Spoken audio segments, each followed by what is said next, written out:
Mon petit-fils m'a appelé à 5 heures du matin et m'a dit « Grand-mère, ne mets pas ton manteau rouge aujourd'hui ». J'ai demandé pourquoi, et d'une voix tremblante, il a dit « Tu comprendras bientôt ». À 9 heures, je suis allé prendre le bus. Quand je suis arrivé, je me suis figé sur place au moment où j'ai vu ce qui s'y déroulait. N'oubliez pas de vous abonner à la chaîne et de commenter d'où vous regardez. Le téléphone a sonné à 5 heures du matin précise. Je le sais parce que j'étais déjà réveillé, assise dans le fauteuil à bascule de ma grand-mère près de la fenêtre, regardant l'obscurité céder lentement la place à l'aube. À 63 ans, le sommeil ne vient plus que par fragments, éparpillés comme les pièces d'un puzzle que je n'arrive plus à assembler. La ferme craquait autour de moi. Ces sons familiers de vieux bois qui s'installent que j'avais connus toute ma vie. Quand j'ai vu le nom de Danny sur l'écran, mon cœur a fait un bond. Mon petit-fils n'appelait jamais à cette heure. Jamais. Grand-mère. Sa voix était à peine un murmure, tremblotante comme la flamme d'une bougie dans le vent. Danny, mon chéri, qu'est-ce qui ne va pas? Grand-mère, s'il te plaît, tu dois m'écouter. Il y avait quelque chose dans son ton qui m'a glacé le sang. Pas exactement de la panique, mais quelque chose de pire. La peur mêlée à l'urgence. Ne mets pas ton manteau rouge aujourd'hui, s'il te plaît. J'ai jeté un coup d'œil au porte-manteau près de la porte d'entrée où mon manteau d'hiver rouge cerise était suspendu, comme chaque matin de cet hiver du Montana. Je l'avais acheté il y a 3 ans à Billings, une folie que j'avais justifiée parce qu'il me rendait visible sur les routes de campagne sombres. En sécurité. Danny, de quoi parles-tu? S'il te plaît, grand-mère, ne le mets pas. Porte n'importe quoi d'autre. Promets-le-moi. Tu me fais peur, mon chéri. Où es-tu? Est-ce que tout va bien? Je ne peux pas expliquer maintenant. Tu comprendras bientôt. Promets-le-moi, s'il te plaît. La communication a été coupée. Je suis resté assise là, le téléphone se refroidissant contre mon oreille, fixant ce manteau rouge. La maison me sembla soudain différente, comme si quelque chose avait bougé dans les murs même. Dehors, les premiers oiseaux entamèrent leurs chants matinaux, inconscients de l'effroi qui s'insinuait dans ma poitrine. Je n'ai pas mis le manteau rouge. À la place, j'ai enfilé ma vieille veste marron, celle aux coudes usés que je gardais habituellement pour travailler dans la grange. Quelque chose dans la voix de Danny avait touché au plus profond de mon instinct de grand-mère. Ce savoir ancestral qui me disait de lui faire confiance sans poser de questions. À 9 heures, j'ai descendu notre longue allée de gravier vers la route départementale où s'arrêtait le bus. Je prenais le même bus pour aller en ville tous les mardis et vendredis depuis 5 ans. Depuis le décès de mon mari Franck et la vente de notre deuxième voiture, la routine était réconfortante. Bus à 9h15, course, déjeuner chez Betty S. dîner, retour à la maison pour 15 heures. Mais aujourd'hui, il n'y avait pas de bus. À la place, il y avait des voitures de police. 4 d'entre elles, leurs gyrophares peignant le matin gris de rouge et de bleu urgent. Du ruban jaune était tendu en travers de l'abribus. Cette simple structure à 3 côtés où j'avais attendu d'innombrables fois, lisant mon livre ou regardant les champs de blé s'étendre vers l'horizon. Le shérif Tom Brennan m'a vu approcher et s'est immédiatement avancé, la main levée. « Madame Alexia Foster, vous devez rester en arrière, s'il vous plaît. »« Tom, que s'est-il passé ? » ?»« Je dois prendre le bus. »« Il n'y aura pas de bus ce matin, Alexia. » Son visage était grave, les rides autour de ses yeux plus profondes que dans mon souvenir. Nous étions allés au lycée ensemble, il y a 45 ans. Il y a eu un incident. Quel genre d'incident? Il a hésité, jetant un coup d'œil en arrière vers les enquêteurs de la police scientifique qui s'affairaient autour de l'abri. Un corps a été retrouvé ici ce matin. Vers 6 heures. Le monde a légèrement basculé. Un corps? Qui? Nous ne l'avons pas encore identifié, mais Alexia. Il a fait une pause, ses yeux cherchant les miens. Elle portait un manteau rouge, rouge cerise, exactement comme le vôtre. Mes genoux se sont dérobés. Tom m'a attrapé le coude pour me stabiliser. Ça va? Vous êtes toute pâle. J'ai besoin de m'asseoir. Il m'a guidé jusqu'à sa voiture de patrouille et m'a aidé à m'installer sur le siège passager. À travers le pare-brise, je pouvais les voir photographier quelque chose près de l'abri, une forme recouverte d'une bâche blanche. Tom. Danny m'a appelé ce matin à 5 heures. Il m'a dit de ne pas mettre mon manteau rouge aujourd'hui. L'expression du shérif a changé instantanément, passant de celle du voisin inquiet à celle de l'homme de loi concentré. Votre petit-fils vous a appelé? Qu'a-t-il dit exactement? J'ai répété la conversation mot pour mot. Tom a sorti son carnet, écrivant rapidement. Où est Danny maintenant? Je ne sais pas. Il ne l'a pas dit. Il avait l'air terrifié, Tom. Quand l'avez-vous vu pour la dernière fois? Au dîner de dimanche. Il y a 3 jours. Il semblait bien, alors. Normal. Mais même en le disant, je me suis demandé si c'était vrai. Avait-il semblé normal, ou avais-je été trop prise par le chaos familial habituel pour le remarquer? Le dîner du dimanche à la ferme était une tradition que je maintenais depuis 30 ans. Mon fils Robert, sa femme Vanessa et Danny venaient tous sans faute. Mais dernièrement, les repas avaient été tendus. Vanessa me poussait à vendre la ferme pour déménager dans une résidence pour personnes âgées en ville. Elle avait apporté des brochures, des plans, des projections financières. « Maman, tu ne rajeunis pas », avait dit Robert, répétant les mots de sa femme. « Cet endroit est trop grand pour que tu le gères seul. » Mais ce n'était pas trop grand. C'était ma vie. Chaque pièce contenait des souvenirs de Franck, de l'éducation de Robert, des étés avec Danny courant dans les champs. L'idée de partir me rendait physiquement malade. Madame Foster. Une jeune détective s'est approchée. Une femme aux yeux vifs et aux cheveux noirs attachés en un chignon serré. Je suis la détective Roxane Merrick.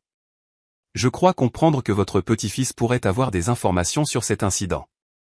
J'ai de nouveau expliqué l'appel de Danny. Elle a échangé un regard avec Tom. Nous devons parler à Danny dès que possible. Avez-vous un moyen de le joindre? J'ai essayé de l'appeler, mais je suis tombé directement sur sa messagerie vocale. J'ai essayé 3 fois de plus. Rien. Vit-il avec vous? A demandé la détective Merrick. Non, il vit avec mon fils et ma belle-fille en ville. Il a 19 ans, il étudie à l'université locale. Nous aurons besoin de leur adresse. Je la lui ai donnée, un sentiment de malaise grandissant dans mon estomac. Dans quoi Danny s'était-il fourré? Et pourquoi était-il au courant pour cette femme avant tout le monde? La radio de la détective a grésillé. Une voix a dit quelque chose à propos de la police scientifique et des premières constatations. Merrick s'est éloigné pour répondre, me laissant seul avec Tom. Alexia, je dois vous demander quelque chose. La voix de Tom était basse, presque apologétique. Quand avez-vous porté ce manteau rouge pour la dernière fois? Hier. Je l'ai mis pour aller en ville pour ma réunion du club de lecture. Et combien de personnes sauraient que vous le portez régulièrement? La question m'a frappé comme de l'eau glacée. Tout le monde, je suppose. Je le porte chaque fois que je sors. Il est reconnaissable. C'est pour ça que je l'ai acheté. Et qui saurait spécifiquement que vous prenez le bus les mardis et vendredis matins à cet arrêt? Ma famille, les autres passagers réguliers, Betty du restaurant, la moitié de la ville, probablement. Ma voix montait. Tom, que suggérez-vous? Je ne suggère rien pour l'instant, mais quelqu'un a été tué ici, portant un manteau identique au vôtre, à l'endroit exact où vous seriez normalement, et votre petit-fils vous a prévenu de ne pas venir. Les implications se sont abattues sur moi comme une vague. Quelqu'un avait voulu me tuer, et d'une manière ou d'une autre, impossiblement, Danny le savait. La radio de Tom a éclaté de parasites et de voix urgentes. Il l'a pressé contre son oreille, son visage s'assombrissant. Répétez ça, a-t-il dit dans la radio. Plus de parasites, une voix que je ne pouvais pas distinguer. Tom m'a regardé et j'ai vu quelque chose dans ses yeux qui a fait s'arrêter mon cœur. Plus seulement de l'inquiétude maintenant, mais de la suspicion. Alexia, j'ai besoin que vous veniez au poste avec moi. Pourquoi? Que se passe-t-il? Ce corps, nous venons de l'identifier grâce à son téléphone. Qui est-ce? La mâchoire de Tom s'est crispée. Son nom était Rachel Morrison.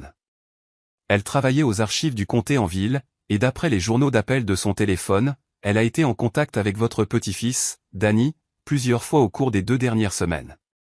Le matin sembla soudain plus froid que n'importe quel hiver du Montana que j'ai jamais connu. Il y a autre chose, a poursuivi Tom. Nous avons trouvé un document dans la poche de son manteau. C'est un acte de propriété pour votre ferme. C'est impossible. La ferme est dans ma famille depuis 4 générations. Il n'y a aucun doute sur l'acte. Alexia, cet acte est daté du mois dernier. Et d'après le document, vous avez cédé la propriété à votre fils, Robert, et à sa femme, Vanessa. C'est insensé. Je ne ferai jamais. La signature semble authentique. Les archives du comté en ont une copie. Officiellement enregistrée il y a 3 semaines. Le monde a tourné. J'ai agrippé la poignée de la portière pour me stabiliser. Je n'ai rien signé. Tom, tu dois me croire. Je n'abandonnerai jamais cette ferme. Mais même en le disant, le doute s'est insinué. Avais-je signé quelque chose sans m'en rendre compte? Vanessa me mettait toujours des papiers sous le nez pendant le dîner, me demandant de signer des mises à jour de police d'assurance, des documents fiscaux, des formulaires médicaux. Elle travaillait dans l'immobilier. Gérer la paperasse, c'était son métier. M'avait-elle piégé pour que je signe l'acte de ma propre maison? Nous allons régler ça, a dit Tom. Mais sa voix manquait de conviction. Pour l'instant, j'ai besoin que vous veniez avec moi. Nous devons prendre votre déposition, et nous devons trouver Danny. Alors que je me levais pour le suivre, j'ai perçu un mouvement du coin de l'œil. Une voiture était garée à une 50aine de mètres sur la route, partiellement cachée par un bosquet de peupliers, une berline bleue foncée. Le moteur tournait. Je pouvais voir la fumée d'échappement dans l'air froid. Et au volant, nous observant, se trouvait ma belle-fille, Vanessa. Nos regards se sont croisés à distance. Elle n'a pas fait de signe, n'a pas souri, elle m'a simplement fixé avec une expression que je n'avais jamais vue auparavant. Froide, calculatrice, presque triomphante. Puis elle a passé une vitesse et s'est éloignée. Tom, dis-je doucement. Je pense savoir qui pourrait avoir des réponses à propos de cet acte. Mais je ne pense pas que vous allez aimer ce que nous trouverons. Le poste du shérif sentait le café brûlé et la vieille paperasse. J'y étais allé 2 fois auparavant. Une fois lorsque Franck avait signalé le vol de notre tracteur il y a 30 ans. Et une fois pour renouveler mon permis de port d'armes pour le fusil que je gardais dans la grange pour les coyotes. Jamais en tant que témoin. Jamais en lien avec un meurtre. Tom m'a installé dans une salle d'interrogatoire au mur vert pâle et avec un miroir que je savais être sans teint. La détective Merrick s'est assise en face de moi. Un enregistreur entre nous. Madame Foster, j'ai besoin que vous me racontiez tout à nouveau. Chaque détail de l'appel de Danny. Je lui ai tout répété, mais cette fois je me suis forcé à me souvenir de plus de choses. Le bruit de fond lors de l'appel de Danny. Il y avait eu quelque chose. Du trafic, peut-être. Où était-ce le vent? Non, c'était de l'eau. De l'eau qui coule, comme un ruisseau ou une rivière. Il n'appelait pas de la maison, ai-je dit. Il y avait de l'eau en arrière-plan. Il était quelque part dehors. Merrick a pris une note. Votre petit-fils a 19 ans. A-t-il des antécédents de problèmes? Jamais. Danny est un bon garçon. Il étudie l'ingénierie à l'université locale. Il travaille à temps partiel à la quincaillerie. Il n'a même jamais eu une contravention pour excès de vitesse. Quelle est sa relation avec ses parents? J'ai hésité. C'était des affaires de famille, des questions privées, mais une femme était morte et Danny avait disparu. Son père, mon fils Robert, travaille de longues heures à l'agence d'assurance. Il n'est pas souvent là. Et Vanessa. J'ai choisi mes mots avec soin. Vanessa est très axée sur les apparences, sur le statut. Danny et elle se sont disputés récemment. À quel sujet? À propos de moi. À propos de la ferme. Vanessa veut que je la vende. Que je déménage en maison de retraite. Danny pense que je devrais la garder. Ils se sont disputés à ce sujet lors des dîners du dimanche. Merrick s'est penché en avant. Madame Foster, je dois vous demander directement. Pensez-vous que votre belle-fille pourrait être impliquée dans la falsification de cet acte de propriété? Avant que je puisse répondre, la porte s'est ouverte. Tom est entré, l'expression sombre. Alexia, votre fils est là. Il exige de vous voir. Robert, laissez-le entrer. Il a amené un avocat. Alexia, ils disent que vous ne devriez plus répondre à de questions sans votre propre représentation légale. Mon estomac s'est noué. Pourquoi aurais-je besoin d'un avocat? C'est moi la victime, ici. Tom et Merrick ont échangé un regard. Merrick a parlé avec précaution. Madame Foster, il y a quelques complications. L'acte falsifié, s'il l'est, porte votre signature. Rachel Morrison, la victime, travaillait aux archives du comté et avait accès aux documents officiels. Et votre petit-fils, qui vous a prévenu du meurtre, a pris la fuite. Que voulez-vous dire? Je dis que certaines personnes pourraient interpréter cela comme si vous étiez impliqué dans un complot qui a mal tourné. Que peut-être vous, Danny et Rachel Morrison travaillaient ensemble et que quelque chose s'est produit. L'accusation m'a frappé comme un coup physique. C'est ridicule. Pourquoi falsifierais-je un acte pour donner ma propre propriété? Sauf si vous ne la donniez pas vraiment, a dit Merrick doucement. Sauf si cela faisait partie d'un plan pour piéger quelqu'un d'autre.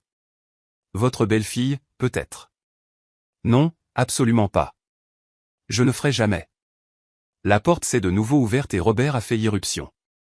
Un homme mince dans un costume cher le suivait. Maman, ne dis plus un mot. Mon fils avait l'air débraillé, ses cheveux normalement soignés en désordre, sa cravate lâche. Voici Peter Mitchell. C'est un avocat pénaliste. Nous partons maintenant. Robert, je n'ai pas besoin d'un avocat de la défense. Je n'ai rien fait de mal. Mère, une femme est morte. La police pense que Danny pourrait être impliqué. Et Vanessa vient de me parler d'une histoire insensée d'acte de propriété. Nous devons nous protéger. Nous protéger de quoi? Peter Mitchell s'est avancé doucement. Madame Foster, je vous conseille vivement de ne plus répondre à de questions sans la présence d'un avocat. Shérif, détective, nous avons terminé ici, à moins que vous n'inculpiez ma cliente de quelque chose. Tom avait l'air mal à l'aise. Alexia est libre de partir, mais nous devrons lui reparler. Alors que Mitchell me faisait sortir, j'ai croisé le regard de Merrick. Elle me regardait avec une expression que je ne pouvais pas déchiffrer. Suspicion, curiosité, ou autre chose. Dans le parking, Robert m'a attrapé le bras. Maman, dans quoi t'es-tu fourré? Moi? Robert, je ne me suis fourré dans rien. Quelqu'un a essayé de me tuer ce matin. Cette femme est morte parce qu'elle portait un manteau comme le mien. C'est insensé. Qui voudrait te tuer? Je l'ai regardé directement. Étais-tu au courant de cet acte de propriété? Celui qui est censé transférer la ferme à toi et Vanessa? Son visage est devenu pâle. Quoi? Non.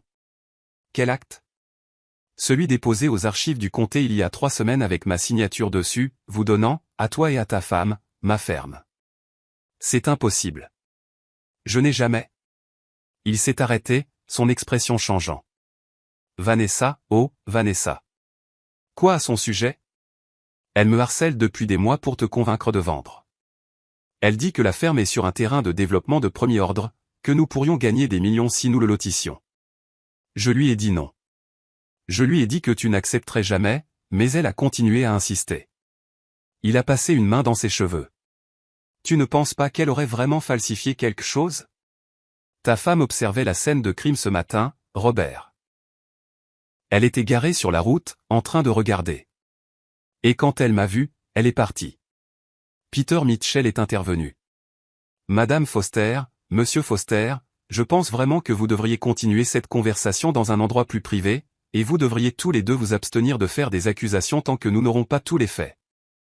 Robert m'a ramené à la maison en silence. La ferme semblait différente, comme si je la voyais avec de nouveaux yeux. Quelqu'un voulait me la prendre. Avait tué pour ça, ou essayé. En remontant l'allée, j'ai vu une autre voiture garée près de la grange. La Lexus blanche de Vanessa. Qu'est-ce qu'elle fait ici? La voix de Robert était tendue.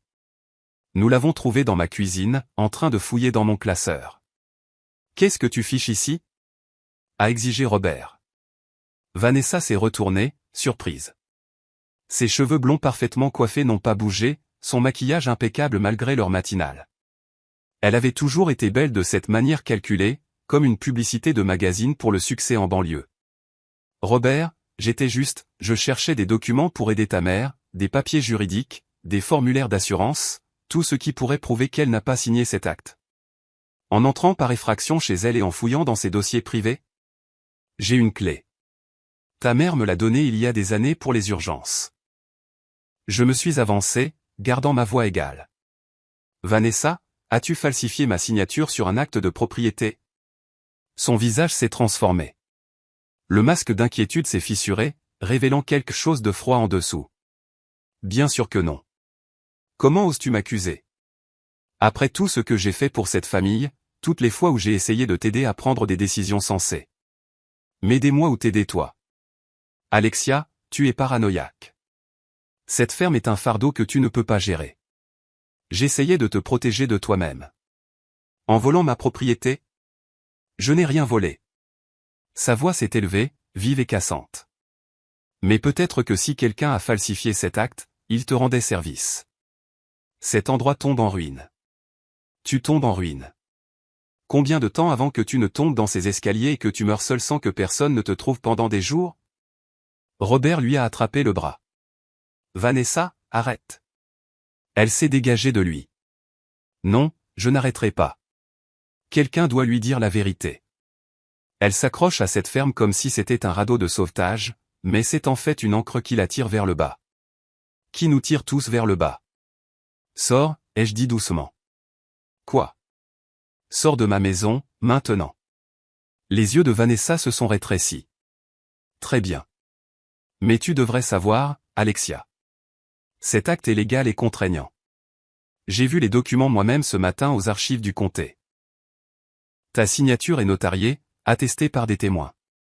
Que tu te souviennes de l'avoir signé ou non, tu l'as fait. Et dans le Montana, un transfert d'acte de propriété correctement exécuté est valide même si le cédant prétend qu'il n'a pas compris ce qu'il signait. Comment sais-tu ça? A demandé Robert lentement. Elle a souri, un sourire aussi tranchant qu'un couteau. Parce que j'ai vérifié. Évidemment. Je travaille dans l'immobilier, tu te souviens? Je connais le droit de la propriété. Après son départ, Robert s'est effondré sur une chaise à la table de la cuisine, la tête dans les mains. Je suis désolé, maman. Je ne savais pas. Je jure que je ne savais pas, je l'ai cru. Robert avait toujours été faible, facilement influençable, mais pas malveillant. Son père disait en plaisantant que Robert était né sans colonne vertébrale, qu'il se pliait au gré du vent le plus fort. Nous devons trouver Danny, ai-je dit. La police le cherche. C'est de ça que j'ai peur, Robert. Danny a appelé pour me prévenir. Il m'a sauvé la vie, mais maintenant il est en fuite, ce qui signifie qu'il a peur de quelque chose, ou de quelqu'un. Mon téléphone a vibré. Un SMS d'un numéro inconnu. Grand-mère, je suis désolé. Je ne savais pas que ça irait aussi loin. Retrouve-moi au vieux moulin à minuit. Viens seul. Il te surveille. J'ai montré le message à Robert. Son visage est devenu encore plus pâle. Tu ne peux pas y aller. Ça pourrait être un piège. C'est Danny. Tu n'en sais rien. Ça pourrait être n'importe qui.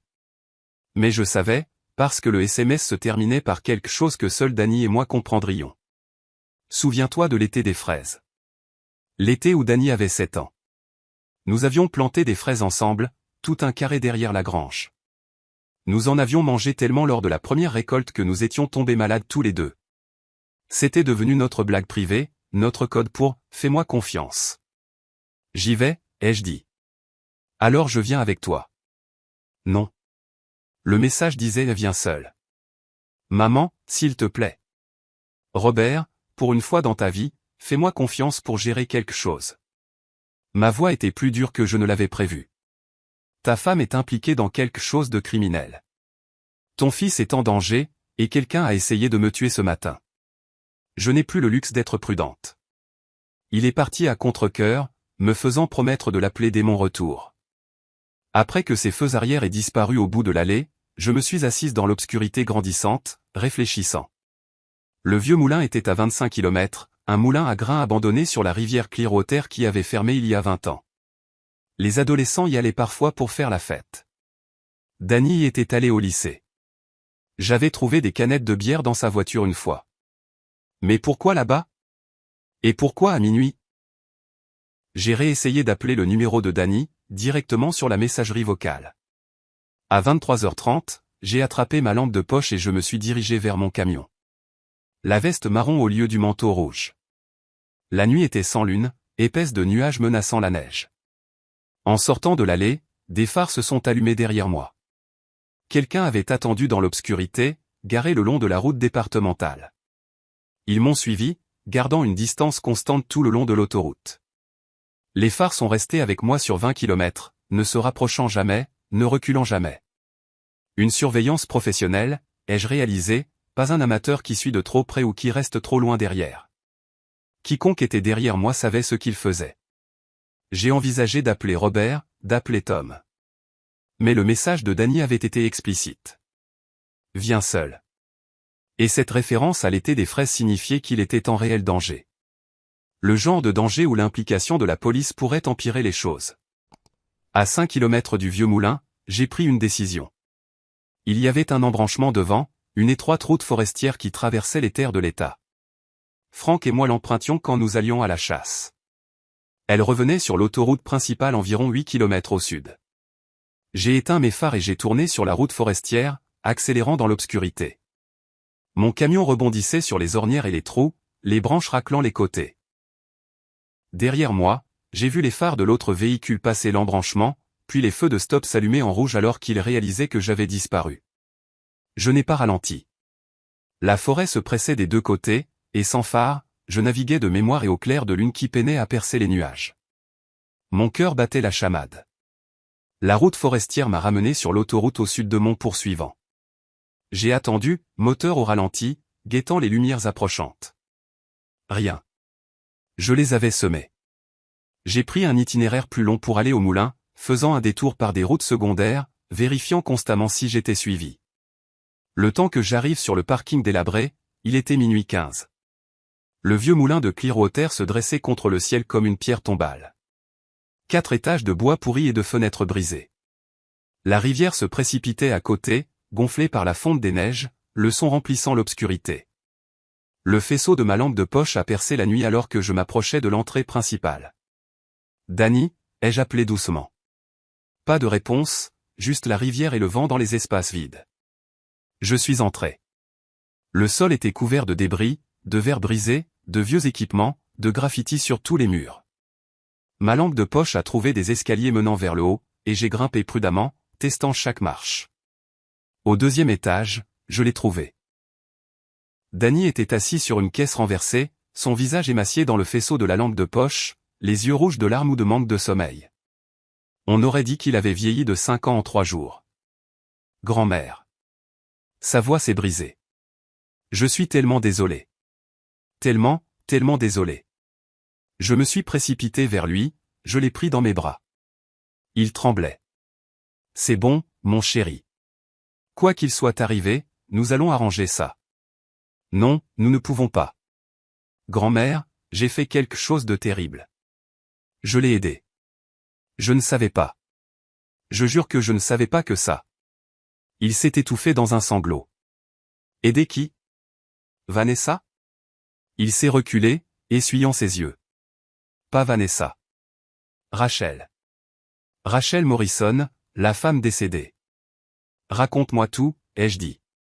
L'histoire est sortie par fragments, les mots se bousculant. Il y a 3 mois, Danny avait rencontré Rachel dans un café près du campus. Elle était jolie, drôle, intelligente, 28 ans, et travaillait aux archives du comté. Ils avaient commencé à sortir ensemble. Elle semblait parfaite. Grand-mère, elle disait qu'elle me comprenait, qu'elle comprenait ce que je ressentais pour toi et la ferme. Elle disait que sa grand-mère avait aussi perdu sa propriété, que des promoteurs l'avaient trompée. Danny, qu'as-tu fait? Elle m'a posé des questions sur la ferme, sur l'acte de propriété, l'historique juridique. Elle disait qu'elle voulait t'aider à la protéger, s'assurer que personne ne pourrait jamais te la prendre. Elle travaillait avec les registres de propriété. Elle savait comment tout vérifier. Mon sang s'est glacé. Tu lui as donné accès aux documents de la ferme. Je pensais que j'aidais. Elle disait qu'elle pouvait signaler l'acte, mettre des protections dessus, mais ensuite. Sa voix est tombée à un murmure. La semaine dernière, je l'ai vue rencontrer Vanessa dans un restaurant en ville. Je les ai suivis, grand-mère. Je les ai regardés parler pendant 2 heures, et quand j'ai confronté Rachel à ce sujet, elle a ri. Que veux-tu dire par elle a ri? Elle a dit que j'étais juste un idiot utile. Que Vanessa l'avait engagé des mois avant même que nous nous rencontrions, que tout, les rendez-vous, la relation, tout était planifié. Elle était censée se rapprocher de moi, obtenir des informations sur toi et la ferme, et aider Vanessa à falsifier le transfert de propriété. La manipulation était à couper le souffle, calculée, cruelle. Mais pourquoi quelqu'un l'a-t-elle tuée? Ai-je demandé. Parce qu'elle est devenue gourmande. Dany s'est levé, faisant les 100 pas dans le petit espace. Rachel m'a dit cette nuit-là qu'elle avait exigé plus d'argent de Vanessa. Beaucoup plus. Elle disait qu'elle avait des copies de tout, la signature falsifiée, les emails, les preuves de tout le complot. Elle allait faire chanter Vanessa pendant des années. Et Vanessa l'a tuée. Je ne sais pas. C'est pour ça que je t'ai prévenu pour le manteau. Rachel m'a appelé à 4h30 hier matin. Elle était terrifiée, en pleurs, disant que quelqu'un la suivait. Elle a dit qu'elle avait pris ton manteau rouge dans ton vestiaire pendant le dîner de dimanche.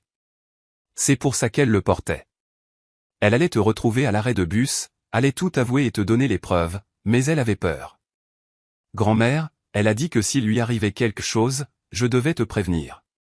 Et puis la ligne a été coupée. Je me suis assise lourdement sur une caisse, digérant l'information. Donc Rachel a été assassinée avant qu'elle ne puisse me rencontrer et dénoncer Vanessa. Mais je ne pense pas que ce soit Vanessa qui l'ait tuée. Dany a sorti quelque chose de la poche de sa veste. Une clé USB. Rachel m'a donné ça il y a 2 jours, avant que tout ne tourne mal. Elle a dit que c'était une assurance.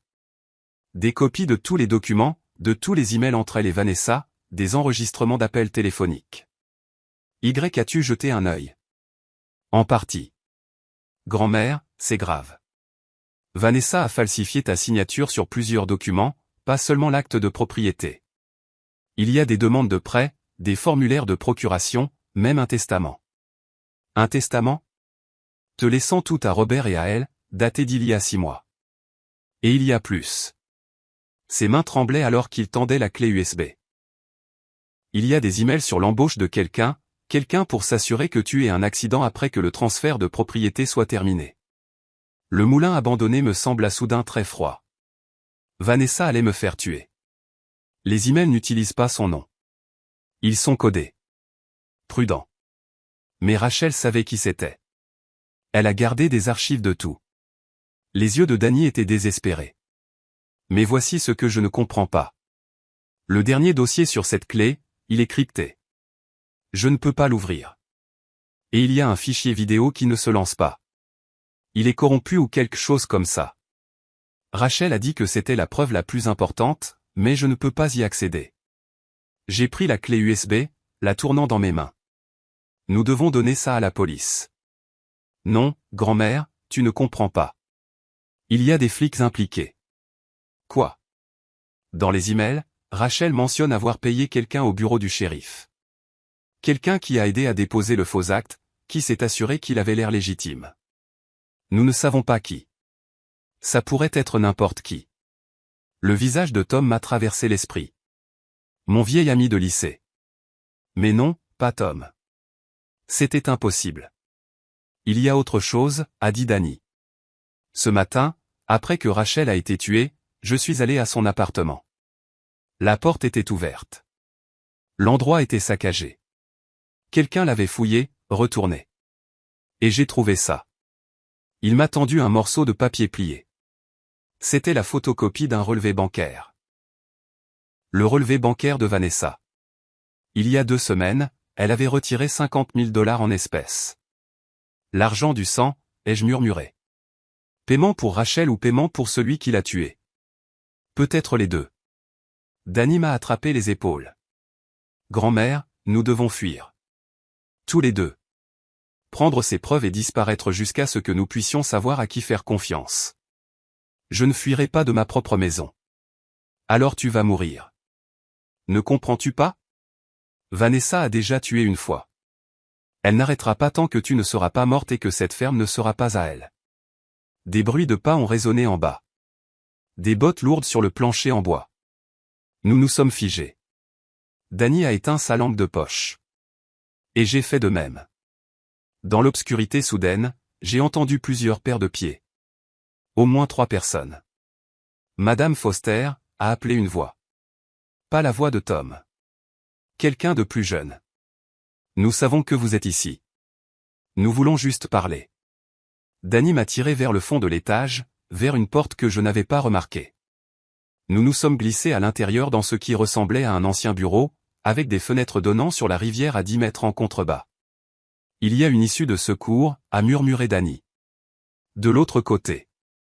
Mais avant que nous puissions bouger, la porte du bureau s'est ouverte. Un homme se tenait en silhouette contre la faible lumière de la pièce principale. Il portait un uniforme de shérif adjoint. Madame Foster, s'il vous plaît. Nous voulons vraiment juste parler. Je suis le shérif adjoint Marcus Hall. Le shérif Brennan m'a envoyé vous trouver. Restez en arrière, ai-je dit, ma voix plus stable que je ne le sentais. Madame, votre fils a signalé votre disparition. Nous vous cherchons depuis des heures. Vous n'avez pas d'ennui. Nous devons juste nous assurer que vous êtes en sécurité. Si c'est vrai, pourquoi avez-vous amené des renforts? Pourquoi vous faufilez-vous dans un bâtiment abandonné la nuit? L'expression de Hall a changé. Dans l'obscurité, je ne pouvais pas la lire clairement, mais quelque chose a changé dans sa posture. Parce que, a dit une voix de femme derrière lui, nous devions nous assurer que vous veniez seul. Vanessa est apparue. Elle avait l'air différente. Ses cheveux étaient sévèrement tirés en arrière, son maquillage minimal. Elle portait des vêtements sombres, des bottes pratiques. Ce n'était pas l'agent immobilier impeccable qui s'asseyait à ma table pour le dîner du dimanche. C'était quelqu'un d'autre entièrement. Bonjour, Alexia, dit-elle agréablement. Je crois que mon beau-fils a quelque chose qui m'appartient. Le shérif adjoint Hall s'est écarté et j'ai vu qu'il avait la main sur son arme. Pas dégainée, mais prête. Danny s'est mis devant moi. Éloigne-toi d'elle. Danny, Vanessa secoua la tête tristement. Tu aurais vraiment dû rester en dehors de ça. Rachel disait que tu étais gentil mais stupide. Je commence à penser qu'elle avait raison. Vous l'avez tué, ai-je dit. Bien sûr que non. Je ne ferai jamais quelque chose d'aussi désordonné moi-même. Son sourire était terrible. C'est à ça que servent les employés. Malheureusement, la mort de Rachel était nécessaire. Elle est devenue ambitieuse. Elle pensait qu'elle pouvait jouer dans la cour des grands. Elle ne le pouvait pas, et vous allez nous tuer aussi? Vous tuer? Alexia, pourquoi ferais-je ça? Vous allez nous céder votre ferme ce soir, volontairement, avec le shérif adjoint Hall ici comme témoin. Ensuite, vous aurez un accident tragique en rentrant chez vous. Une femme âgée conduisant seule sur des routes de campagne sombres, ces choses arrivent. Les gens savent que nous sommes ici. Vraiment? Votre fils pense que vous êtes allé vous coucher il y a des heures. Le shérif pense que vous êtes en sécurité à la maison. Personne ne sait pour cette réunion, sauf les personnes présentes dans cette pièce. Elle a tendu la main. Maintenant, donnez-moi la clé USB et facilitons les choses. La main de Danny s'est refermée sur la mienne. J'ai senti le petit poids de la clé USB pressée dans ma paume. Et j'ai réalisé quelque chose d'important que Vanessa avait manqué. Il y a juste un problème avec votre plan, ai-je dit calmement. Oh, et quel est-il? Vous pensez que je suis une vieille femme sans défense. Vous pensez que j'ai laissé cela m'arriver passivement. Mais Vanessa, j'ai été la femme d'un fermier pendant 40 ans. J'ai survécu à la sécheresse, aux inondations, à l'effondrement économique et à la mort de mon mari. J'ai négocié avec les banques, combattu les promoteurs et dirigé une entreprise que des hommes 2 fois plus âgés que vous disaient que je ne pouvais pas gérer. J'ai sorti mon téléphone, je l'ai tenu pour qu'elle puisse voir l'écran. Il enregistrait. Il enregistrait depuis le moment où Danny avait commencé à parler. Et je suis assez intelligente pour tout documenter. Le visage de Vanessa est devenu blanc. Le shérif adjoint Hall a mis la main à son pistolet et c'est à ce moment-là que la vraie police a défoncé la porte. Tom Brennan a franchi cette porte comme un ange vengeur. 3 policiers d'État derrière lui. Le regard sur son visage quand il a vu le shérif adjoint Hall mettre la main à son arme était quelque chose que je n'oublierai jamais. Marcus, n'ose même pas. La voix de Tom était calme. Les mains où je peux les voir, maintenant. Hall s'est figé, puis a lentement levé les mains. Vanessa a tenté de se précipiter vers la fenêtre, mais l'un des policiers lui a attrapé le bras. Lâchez-moi. C'est du harcèlement. Je suis venu ici chercher ma belle-mère, qui est clairement instable et qui a fait des accusations folles. Garde ça pour toi, a dit Tom. Nous avons tout écouté ces 10 dernières minutes. Il a brandi son propre téléphone, montrant un flux audio en direct. Madame Foster m'a appelé il y a 20 minutes, m'a dit exactement où elle serait et ce qu'elle soupçonnait. Nous avons enregistré toute votre confession. La rage sur le visage de Vanessa était quelque chose d'inhumain. Vieille idiote. Tu crois que tu as gagné? Tu n'as aucune idée de ce que tu as fait. Emmenez-les tous les deux, a ordonné Tom. Meurtre, complot, fraude, tentative de meurtre, corruption de fonctionnaires. Lisez-leur leurs droits. Alors que les policiers les emmenaient, Vanessa s'est retournée vers moi une dernière fois. Ce n'est pas fini, Alexia. J'ai des avocats. De bons avocats et des amis haut placés. Tu ne prouveras jamais que j'ai tué Rachel. Jamais. Le moulin est tombé dans le silence après leur départ. Juste le bruit constant de la rivière et la respiration haletante de Danny à côté de moi. Grand-mère, quand as-tu appelé le shérif? Sur le parking avant d'entrer.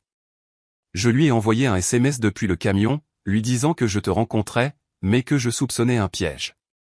Je lui ai demandé de tracer mon téléphone et d'écouter. J'ai serré sa main. Je fais confiance à Tom. J'étais au lycée avec lui, tu te souviens? C'est un des bons. Tom est revenu à l'intérieur, le visage las. Alexia, vous avez pris un sacré risque. Je sais, mais j'avais besoin que Vanessa avoue. Et elle l'a fait. Elle a avoué le complot et la fraude. Mais elle a raison sur un point. Nous ne pouvons toujours pas prouver qu'elle a assassiné Rachel Morrison. Elle a été prudente. Elle a utilisé des intermédiaires. L'enregistrement que vous avez obtenu ce soir aide, mais un bon avocat de la défense prétendra qu'elle ne faisait que jouer le jeu, essayant de se protéger de Hall. Et le shérif adjoint Hall? Il essaie déjà de négocier un accord. Il dit que Vanessa l'a payé 50 000 pour l'aider à déposer l'acte frauduleux et fermer les yeux, mais il jure qu'il ne savait rien du meurtre. Le croyez-vous? Tom a hésité. Je ne sais pas, Marcus est dans la police depuis 8 ans. Un bon dossier jusqu'à présent. Mais 50 000 peuvent pousser les gens à faire des choses qu'ils n'auraient jamais cru faire. Danny a brandi la clé USB. Shérif, il y a d'autres preuves là-dessus. Des emails, des enregistrements, des documents, mais une partie est cryptée. Rachel a dit que c'était la partie la plus importante, mais je ne peux pas y accéder.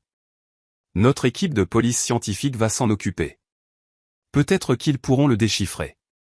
Tom m'a regardé sérieusement. Alexia, vous et Danny devez être très prudents ces prochains jours. Si Vanessa a d'autres personnes qui travaillent pour elle, des personnes que nous ne connaissons pas encore, vous pourriez toujours être en danger. Je ne quitterai pas ma ferme. Je m'en doutais. Je mettrai une voiture de patrouille au bout de votre allée ce soir. En quittant le moulin, l'aube se levait sur les montagnes, peignant le ciel de nuances de rose et d'or, magnifique et terrible, comme tout ce qui s'était passé. Danny est rentré avec moi, aucun de nous ne parlant beaucoup. En arrivant à la ferme, j'ai vu la voiture de Robert déjà là, garée en biais comme s'il était arrivé en hâte.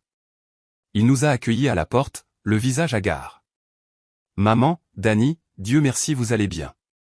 Le shérif m'a appelé il y a 1 heure, m'a raconté ce qui s'est passé. Il a regardé son fils. Danny, je suis tellement désolé. J'aurais dû voir ce que Vanessa faisait. J'aurais dû vous protéger tous les deux. Papa, non. Laisse-moi finir. Ta mère a essayé de me le dire, a essayé de me prévenir que Vanessa insistait trop à propos de la ferme, mais je ne voulais pas le voir. J'ai été faible. Je suis faible. Sa voix s'est brisée. Ma femme est une meurtrière, et j'étais trop aveugle pour le remarquer. J'ai doucement touché son bras. Robert, tu ne pouvais pas savoir. Vraiment? Maman, sois honnête avec moi. Combien de fois au fil des ans ai-je choisi Vanessa plutôt que toi? Combien de dîners du dimanche l'ai-je laissé t'insulter, te pousser, te faire sentir petite? Combien de fois t'ai-je dit que tu n'étais pas raisonnable alors que tu essayais juste de protéger ce qui était à toi? La vérité pesait lourdement entre nous. Trop de fois. Trop d'années à choisir la paix avec sa femme plutôt que la loyauté envers sa mère. Nous ne pouvons pas changer le passé, ai-je finalement dit. Mais nous pouvons faire mieux à l'avenir. À l'intérieur, j'ai fait du café pendant que Robert et Danny s'asseyaient à la table de la cuisine. La maison semblait différente maintenant, à la fois violée et reconquise. Vanessa était entrée ici, fouillant dans mes affaires, me volant, mais elle avait échoué. « Maman, je dois te demander quelque chose », a dit Robert. « Cet acte qu'elle a falsifié. La ferme est-elle vraiment en danger ? Je ne sais pas.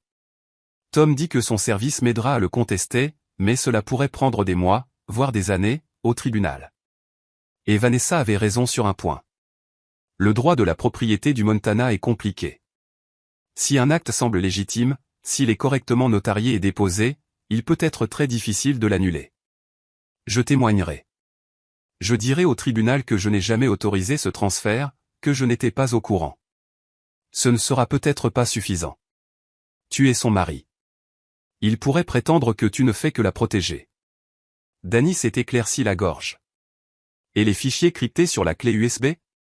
Peut-être qu'il y a quelque chose dedans qui prouve que l'acte est faux. Peut-être, mais nous ne le saurons pas tant que l'équipe de police scientifique n'aura pas déchiffré le cryptage. J'ai siroté mon café, réfléchissant. Il y a autre chose qui me tracasse. Rachel Morrison a travaillé aux archives du comté pendant 3 ans. C'est long. Et si ce n'est pas la première propriété qu'elle et Vanessa ont ciblée ? Les yeux de Robert se sont écarquillés. Tu penses qu'elles ont déjà fait ça ? Vanessa est trop lisse, trop entraînée. La façon dont elle a tout mis en place, les emails codés, les intermédiaires. Cela ressemble à un plan répété. Nous devrions le dire au shérif. Nous le ferons. Mais d'abord, je veux faire quelques recherches moi-même. Je me suis levé, me dirigeant vers mon petit bureau à côté de la cuisine. Vanessa a mentionné lors de l'un de ses arguments de vente qu'elle avait aidé plusieurs clients âgés à se défaire de leur propriété l'année dernière. Elle l'a fait sonner de manière bienveillante, comme si elle leur rendait service. J'ai sorti le dossier où j'avais gardé toutes les brochures et documents de Vanessa. Sa société immobilière s'appelait Summit Property, et d'après sa carte de visite, elle était la meilleure vendeuse depuis 3 ans. Danny, peux-tu chercher les transferts de propriété dans ce comté au cours des 2 dernières années ? Concentre-toi sur les fermes et les grandes parcelles vendues par des propriétaires âgés. Il a sorti son ordinateur portable, les doigts volants sur les touches. Grand-mère, tu penses vraiment ? Je pense que Vanessa est plus intelligente et plus dangereuse que nous ne l'avions imaginé. Et je pense que Rachel Morrison n'était pas sa première complice. 20 minutes plus tard, Danny avait une liste. 11 propriétés, toutes des fermes ou des ranchs, toutes vendues au cours des 18 derniers mois, toutes appartenant à l'origine à des personnes de plus de 65 ans. Maintenant, croise ça avec les nécrologies, ai-je dit doucement. Le silence qui a suivi était épais d'effroi. Le visage de Danny est devenu pâle en lisant l'écran. Grand-mère ? 4 de ces personnes sont décédées dans les 6 mois suivant la vente de leur propriété. 2 accidents de voiture. Une chute à la maison. Une crise cardiaque. Robert s'est levé brusquement, sa chaise raclant le sol. Non. Non. C'est trop. Ça ne peut pas être une coïncidence. Ce n'en est pas une. Ma voix était calme. Mais à l'intérieur, je tremblais. Vanessa fait ça depuis des années. Cibler les propriétaires âgés, falsifier des documents ou les manipuler pour qu'ils signent. Attendre quelques mois, puis organiser des accidents. Nous devons le dire à Tom maintenant. Mais avant que nous puissions bouger, mon téléphone a sonné. Numéro inconnu. J'ai répondu avec précaution. Allô ? Madame Foster. Une voix de femme, inconnue. Mon nom est Jennifer Tate. Je suis avocate au cabinet Morrison, Westfield & Chase. Je représente Vanessa Foster. Mon estomac s'est noué. C'était rapide. Que voulez-vous ? Je vous appelle pour vous informer que ma cliente est libérée sous caution ce matin. Elle maintient sa totale innocence pour toutes les charges et se défendra vigoureusement. Elle a avoué. Nous avons des enregistrements. Vous avez des enregistrements d'une femme effrayée essayant d'amadouer ce qu'elle croyait être un policier corrompu. Le contexte est important, Madame Foster. Maintenant, je vous appelle par courtoisie pour vous informer que nous allons intenter une action civile contre vous pour diffamation, détresse émotionnelle et séquestration. Nous demandons des dommages-intérêts d'un montant de 5 millions de dollars. C'est absurde. Vraiment ? Vous avez publiquement accusé ma cliente de meurtre, de complot et de fraude. Vous avez nui à sa réputation, à son entreprise et à son bien-être émotionnel. À moins que vous ne soyez prête à retirer toutes les accusations et à présenter des excuses publiques, nous poursuivrons l'action en justice. Je ne ferai rien de tel, alors vous ne nous laissez pas le choix. Vous recevrez une assignation dans les 24 heures. Et Madame Foster, je dois mentionner que nous avons également déposé une demande d'audience de compétence. Compte tenu de votre âge et de votre comportement erratique récent, nous pensons qu'un tuteur nommé par le tribunal devrait évaluer si vous êtes capable de gérer vos propres affaires. La ligne a été coupée. Je suis resté là, le téléphone se refroidissant contre mon oreille, comprenant toute la portée de ce que Vanessa avait prévu. Elle n'essayait pas seulement de voler ma propriété. Elle essayait de me faire déclarer incompétente, incapable de gérer ma propre vie. Maman ? La voix de Robert semblait lointaine. Qu'ont-ils dit ? Ils s'en prennent à moi. Pas seulement la défense pénale pour Vanessa, mais une action civile et une audience de compétence. J'ai croisé son regard. S'ils réussissent avec la demande de compétence, le tribunal pourrait nommer Vanessa ou quelqu'un qu'elle contrôle comme mon tuteur. Et alors ? Alors elle contrôle tout, a terminé Danny. Votre propriété, votre argent, vos décisions en matière de soins de santé, tout. Le poids de la situation s'est abattu sur moi. J'avais pensé que nous avions gagné au moulin. J'avais pensé qu'enregistrer la confession de Vanessa suffirait. Mais je l'avais encore sous-estimée. Elle avait des ressources. Des avocats. Des plans dans les plans. Quand est l'audience ? A demandé Robert.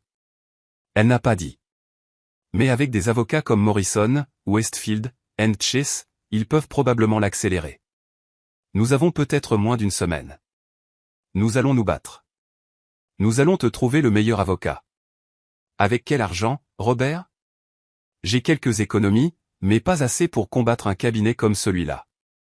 Ils nous enterreront sous les requêtes, les retards et les frais de justice jusqu'à ce que je ne puisse plus me permettre de me battre. La porte d'entrée s'est ouverte.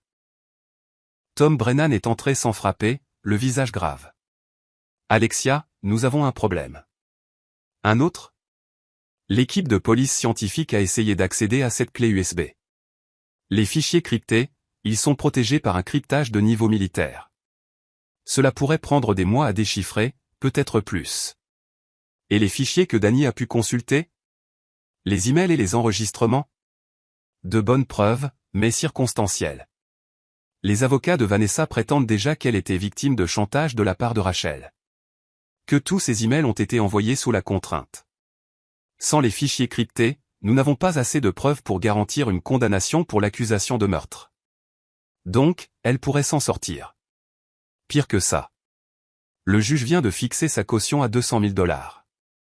Son avocat l'a déposée il y a 1 heure. Vanessa est sortie. Danny s'est dirigé vers la fenêtre, regardant l'allée. Elle pourrait venir ici. J'ai une ordonnance restrictive en place, a dit Tom. Elle n'est pas autorisée à moins de 500 mètres de cette propriété.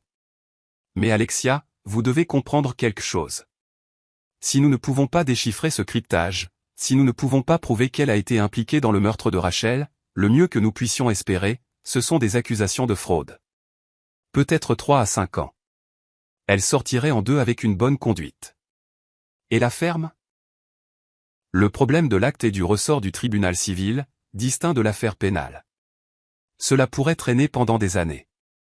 En attendant, techniquement, selon ce document enregistré, la propriété appartient conjointement à Robert et Vanessa. Robert a secoué la tête violemment. Je la signerai pour la rendre. Je refuserai toute réclamation. Ce n'est pas si simple. Vanessa en possède la moitié. Elle pourrait forcer une vente par partition, faire en sorte que le tribunal ordonne la vente de la propriété et la division des produits. Vous perdriez la ferme de toute façon. Je me suis dirigé vers la fenêtre, regardant la terre sur laquelle j'avais vécu toute ma vie. La grange où Franck a appris à Danny à monter à cheval. Le carré de fraises maintenant enfoui sous la neige de l'hiver. Les champs qui nous avaient nourris pendant les bonnes et les mauvaises années. Il doit y avoir quelque chose dans ces fichiers cryptés, ai-je dit. Quelque chose que Rachel jugeait assez important pour le cacher derrière un cryptage de niveau militaire. Quelque chose dont Vanessa a peur. Nous y travaillons, a dit Tom. Mais je ne peux pas faire de promesses. Après son départ, nous sommes restés assis tous les trois en silence. Dehors, la voiture de patrouille que Tom avait promise s'est garée au bout de l'allée. Une protection ou un rappel que nous étions prisonniers dans notre propre maison. Mon téléphone a vibré. Un SMS d'un autre numéro inconnu. Arrête maintenant, Alexia. Cède la ferme. Abandonne les charges. Et je te laisserai vivre en paix. Continue à te battre et tu perdras tout, y compris les gens que tu aimes. Tu as 24 heures pour décider. J'ai montré le message à Robert et Danny. Leurs deux visages sont devenus blancs. C'est une menace directe, a dit Robert. Nous devons le montrer au shérif. Ça n'aura pas d'importance. Le numéro est probablement un téléphone prépayé. Introuvable. J'ai posé le téléphone avec précaution. Elle intensifie, elle devient désespérée. Ou confiante, a dit Danny doucement. Grand-mère, et si elle avait déjà gagné? Et si elle sait quelque chose que nous ne savons pas? La question flottait dans l'air, venimeuse et possible. Et si Vanessa avait déjà trouvé un moyen d'accéder à ces fichiers cryptés? Et si elle avait détruit les preuves dont nous avions besoin? Et si Rachel Morrison avait été sa partenaire et sa victime, mais aussi sa police d'assurance, et que Vanessa avait trouvé un moyen de l'annuler? J'ai regardé le visage effrayé de mon petit-fils, la posture défaite de mon fils, et j'ai senti quelque chose durcir en moi. Alors nous trouverons un autre moyen, ai-je dit. Nous creuserons plus profondément. Nous serons plus malins. Nous cesserons de réagir à ce que fait Vanessa et commencerons à l'anticiper. Comment? En pensant comme elle. C'est une prédatrice qui fait ça depuis des années. Elle est prudente, méthodique, patiente, mais elle est aussi arrogante. Elle pense qu'elle est plus intelligente que tout le monde. C'est sa faiblesse. Grand-mère, elle a peut-être raison. Elle s'en est sortie plusieurs fois. Non, elle s'en est sortie parce que personne ne regardait d'assez près. Parce que ses victimes étaient isolées, vulnérables, seules. Je me suis levé, sentant la force revenir dans mes membres. Mais je ne suis pas seul. Je vous ai, vous deux. J'ai Tom, et j'ai quelque chose que Vanessa n'a pas, qu'est-ce que c'est? Le temps, la mémoire et la connaissance qui vient d'avoir vécu 6 décennies sur cette terre, à observer les gens, à apprendre leurs habitudes. Je les ai regardés tous les deux. Vanessa veut que je panique. Elle veut que je fasse des erreurs, que j'agisse de manière impulsive. Alors, je vais faire le contraire. Je vais être patiente, méthodique, et je vais découvrir chaque secret qu'elle a caché. Par où commençons-nous? J'y ai réfléchi. Par le passé de Rachel Morrison. Elle n'est pas apparue de nulle part il y a 3 ans quand elle a commencé à travailler aux archives du comté. Elle avait une vie avant ça. Une famille, des amis, une histoire. La police enquête déjà là-dessus. Je sais, mais nous allons enquêter différemment. Nous allons découvrir qui était vraiment Rachel et pourquoi elle était prête à aider Vanessa à faire du mal aux gens. Parce que les gens ne deviennent pas complices de meurtres sans raison. Danny a de nouveau ouvert son ordinateur portable. Je vais commencer à chercher. Pendant qu'il travaillait, j'ai traversé la maison pièce par pièce, la voyant avec de nouveaux yeux. C'était mon territoire, ma maison, mon histoire, et je ne laisserai pas Vanessa me la prendre. Il a fallu 3 heures à Danny pour trouver le vrai nom de Rachel Morrison. Elle l'avait changé légalement il y a 7 ans. Avant cela, elle s'appelait Bea Hartley, née à Billings, élevée dans une petite ville appelée Red Lodge. Sa grand-mère, Martha Hartley, y possédait un ranch de 80 hectares. Possédait, au passé. Grand-mère, regarde ça. Danny a tourné son ordinateur portable pour que je puisse voir un article de journal d'il y a 6 ans. Le ranch de Martha Hartley a été vendu à une société de développement. 6 mois plus tard, Martha est décédée dans un incendie de maison dans la propriété de location où elle avait déménagé. Qui a acheté le ranch? Une société holding appelée Summit Development Group. Le nom m'a frappé comme un point. Summit. Le même nom que la société immobilière de Vanessa. C'est elle, a dit Robert, lisant par-dessus mon épaule. Vanessa a déjà fait ça. Elle a volé la propriété de la grand-mère de Rachel. Mais pourquoi Rachel l'aiderait-elle, a demandé Danny. Si Vanessa a détruit la vie de sa grand-mère, pourquoi Rachel deviendrait-elle sa complice? J'ai étudié l'article plus attentivement. Il y avait une photo de Martha Hartley, une femme de mon âge environ, souriant devant une grange. Et à côté d'elle, une adolescente, Rachel, avant qu'elle ne change de nom. Regardez la date, ai-je dit. Martha est morte il y a 6 ans. Rachel a changé de nom il y a 7 ans, avant la mort de sa grand-mère. Elle ne fuyait pas Vanessa. Elle travaillait avec elle. Les implications se sont abattues sur nous comme un linceul. Rachel a aidé Vanessa à voler sa propre grand-mère, a murmuré Robert. Et a probablement aidé à la tuer, ai-je ajouté. C'est pour ça qu'elle était si bonne à ça. Elle l'avait déjà fait, à sa propre famille. Mais ensuite, elle est devenue gourmande, a essayé de faire chanter Vanessa, et Vanessa l'a éliminée. Danny cherchait déjà plus profondément. Il y a 2 autres propriétés que Summit Développement a achetées à la même époque. Toutes 2 appartenant à des propriétaires âgés. Les 2 propriétaires sont décédés dans l'année suivant la vente. Au moins 3 meurtres, peut-être plus. Je me suis levé, faisant les 100 pas, c'est plus gros que nous le pensions. Vanessa dirige ce complot depuis au moins 6 ans. Nous devons le dire à Tom, a dit Robert en attrapant son téléphone. Attends. J'ai attrapé son poignet. Si nous le disons à Tom maintenant, il dépose un rapport, lance une enquête officielle, cela pourrait prendre des mois. Pendant ce temps, les avocats de Vanessa nous embourbent au tribunal civil, l'audience de compétence avance, et nous perdons la ferme. Alors, que faisons-nous? Nous utilisons ce que nous savons. Nous forçons Vanessa à faire une erreur. J'ai regardé l'horloge. 6 heures s'étaient écoulées depuis le SMS nous menaçant. Il restait 18 heures à son ultimatum. Danny, peux-tu accéder au registre de la société Summit Développement? Peut-être. Ce devrait être des dépôts publics, mais j'aurai besoin de temps. Nous n'avons pas le temps. Peux-tu le faire ou non? Ses doigts volaient déjà sur le clavier. Je peux essayer. Pendant qu'il travaillait, j'ai appelé Tom. Alexia, ça va? Je vais bien, Tom. J'ai besoin d'une faveur. L'audience de compétence que les avocats de Vanessa ont déposée. Quand est-elle prévue? Demain après-midi, 14 heures. Ils l'ont accéléré, prétendant que vous étiez un danger pour vous-même et pour les autres. 24 heures. Moins de temps que je ne le pensais. Qui est le juge? Harold Winters. Je connaissais ce nom. Le juge Winters avait statué sur des litiges de propriété dans ce comté pendant 15 ans. Dur, mais juste. Je l'avais rencontré une fois lors d'une vente aux enchères caritatives il y a des années. Peux-tu m'obtenir un rendez-vous avec lui avant l'audience? Alexia, c'est très irrégulier. Son greffier ne voudrait jamais. Tom, s'il te plaît. Je ne te demande pas de l'influencer. J'ai juste besoin de 10 minutes pour présenter des informations. Des informations pertinentes pour l'affaire. Il est resté silencieux un long moment. Quel genre d'informations? Le genre qui prouve que Vanessa Foster a systématiquement fraudé et assassiné des propriétaires âgés depuis au moins 6 ans. Le genre qui montre que cette audience de compétence n'est qu'un autre outil dans son arsenal. As-tu des preuves? J'en aurai d'ici demain matin.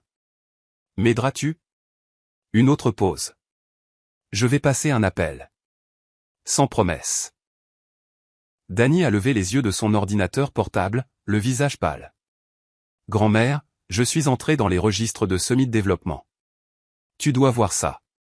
L'écran montrait un réseau de sociétés écrans et de sociétés holdings, toutes menant à un seul nom, Vanessa Marie Foster. Mais il y avait un autre nom enfoui dans la paperasse, répertorié comme partenaire silencieux, Peter Mitchell, l'avocat que Robert avait amené au poste de police. Oh non, a soufflé Robert. Mitchell travaille avec elle. Il n'a jamais été mon avocat. Il était le sien. Il était là pour observer, ai-je dit, la compréhension m'inondant, pour voir ce que nous savions, quelles preuves nous avions. Et puis il a fait son rapport à Vanessa. Danny a cliqué sur d'autres documents. Il y a plus. Le cabinet d'avocats de Webb est répertorié comme le représentant légal pour toutes les acquisitions de propriétés de Summit Développement. Il fait partie de ça depuis le début. Ce qui signifie que chaque mot que nous avons dit dans ce poste de police, chaque élément de preuve que nous avons discuté, Vanessa le savait en quelques heures. Robert s'est effondré sur une chaise. Je l'ai laissé t'écrire. Je pensais te protéger, mais je lui ai tout donné. Tu ne savais pas, j'aurais dû savoir, maman. J'aurais dû voir qui était vraiment Vanessa.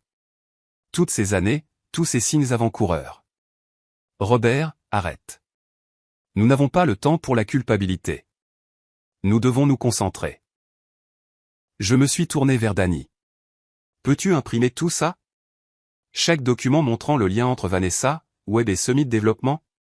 Déjà en train de le faire. Mon téléphone a sonné. Numéro inconnu à nouveau. J'ai répondu en haut-parleur. Allô, Alexia. La voix de Vanessa était douce, confiante. Je suppose que vous avez reçu mon message. Oui. Et votre décision?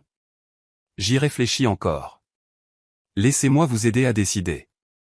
Je suis assise dans le bureau de mon avocat en ce moment, regardant des documents très intéressants. Savez-vous ce qu'est un formulaire de procuration, Alexia? Mon sang s'est glacé. Parmi les papiers que j'ai déposés au tribunal, il y a une procuration que vous avez signée il y a 3 mois. Elle me donne le contrôle total de vos décisions financières et médicales si vous êtes jugée incompétente, ce qui, après l'audience de demain, sera le cas. Je n'ai jamais signé une telle chose. Votre signature dit le contraire. Notariée et attestée par des témoins. Très officiel. Et une fois que le juge verra à quel point vous êtes confuse ou une femme âgée faisant des accusations folles de meurtre, prétendant des complots, se comportant de manière erratique, il n'aura d'autre choix que de nommer un tuteur. Probablement moi, puisque je suis de la famille et que j'ai déjà la procuration. Le juge verra à travers vous. Vraiment? Le juge Winters est un homme raisonnable. Il verra une belle fille inquiète essayant d'aider sa belle-mère vieillissante qui souffre clairement de délire paranoïaque. Il verra des rapports de police de vous attirant des gens dans des bâtiments abandonnés au milieu de la nuit. Il vous verra faire des accusations sans fondement contre moi, une femme d'affaires respectée à la réputation impeccable. Votre réputation est bâtie sur la fraude et le meurtre. Prouvez-le. Sa voix est devenue vive. Vous n'avez rien, Alexia. Ces fichiers cryptés, mes gens y ont accédé il y a 2 jours. Tout ce qui était incriminant a été supprimé. La clé USB que Danny a est sans valeur. Les yeux de Danny se sont écarquillés, mais j'ai gardé ma voix stable. Si c'est vrai, pourquoi appelez-vous? Parce que je vous donne une dernière chance de faire ça facilement. Cédez la ferme. Abandonnez toutes les charges. Admettez que vous avez été confuse et stressée. Faites ça et je vous laisserai vivre vos dernières années dans un bel établissement. Vous serez à l'aise, en sécurité, soigné. Et si je refuse? Alors, après l'audience de demain, quand j'aurai la procuration, je vous ferai interner dans un établissement psychiatrique pour évaluation. Ça arrive tout le temps avec les personnes âgées qui deviennent délirantes. Les évaluations peuvent prendre des mois. Pendant ce temps, je vendrai la ferme, liquiderai vos biens, et il ne restera plus rien pour quoi vous battre. Vous passerez le temps qu'il vous reste dans une institution pendant que votre précieuse terre deviendra un lotissement appelé les domaines de Meadowbrook. Elle avait pensé à tout. Chaque angle, chaque possibilité, sauf une. Vanessa, puis-je vous demander quelque chose? Qu'a supplié Rachel avant que vous ne la tuiez? Silence sur la ligne. Long et froid. Je n'ai pas tué Rachel. Je ne ferai jamais. Gardez ça pour vous. Je sais pour Martha Hartley, la grand-mère de Rachel. Je sais pour le ranch de Red Lodge, pour Summit Développement, pour tout. Rachel a appris des meilleurs. Elle vous a vu détruire sa grand-mère et elle s'est jointe à vous. Mais ensuite, elle en a voulu plus et vous ne pouviez pas le permettre. Vous ne pouvez rien prouver de tout ça. Vraiment? J'ai des documents d'entreprise vous liant à Summit Développement. J'ai des registres de propriété montrant un schéma de victimes âgées. J'ai des enregistrements de vous avouant un complot. Et j'ai autre chose, Vanessa. Quelque chose que vous ne savez pas, quoi? Rachel a donné à Danny une sauvegarde de ses fichiers cryptés. La vraie sauvegarde, pas la clé USB. Elle était plus maligne que vous ne le pensiez. Elle l'a cachée quelque part où même vous ne pouviez pas la trouver. C'était un bluff. Un bluff complet. Mais j'ai entendu le changement dans la respiration de Vanessa. Vous mentez. Vraiment? Rachel a dit à Danny que s'il lui arrivait quelque chose, il devrait chercher à l'endroit où tout a commencé. L'endroit où elle vous a rencontré pour la première fois. Savez-vous où c'est, Vanessa? Parce que Danny, lui, le sait. Une autre pause. Même si c'était vrai, vous n'accéderiez jamais à ces fichiers. Le cryptage est de niveau militaire.